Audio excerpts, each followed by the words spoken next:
नमस्कार दोस्तों, अब तक के सबसे बड़ी खबर आ रही है। मनीष भैया जी के ऊपर जो एक्ट्रेस गाना गाई हैं उनके दिल में छेद है, इसलिए मनीष कश्यप भैया जी का नाम लेकर यह सॉन्ग गाई हैं।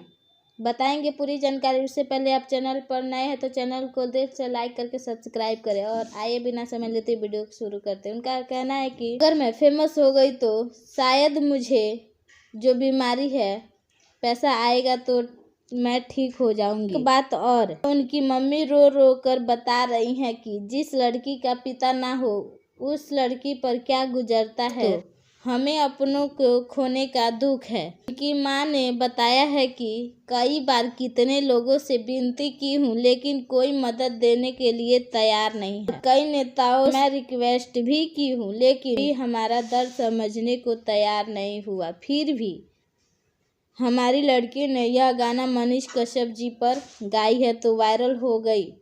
अभी बच्ची है, गलती की है तो मनीष जी को माफ़ कर देना चाहिए क्योंकि बच्चों से मैं भी माफ़ी मांगती हूँ गलती।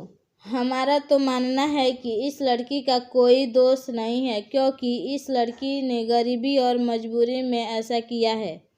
हमारा मनीष कश्यप और गवर्नमेंट से रिक्वेस्ट है कि इस लड़की का इलाज करवाए और इस लड़की की जान बचाई जाए। दोस्तों, आपका क्या कहना है इसके बारे में कमेंट बॉक्स में बताएं। वीडियो को लाइक करें और ज़्यादा से ज़्यादा वीडियो को शेयर करें ताकि ये वीडियो गवर्नमेंट तक पहुंच जाए और किसी की जान बच जाए। आज की वीडियो में इतना ही, मिलते हैं।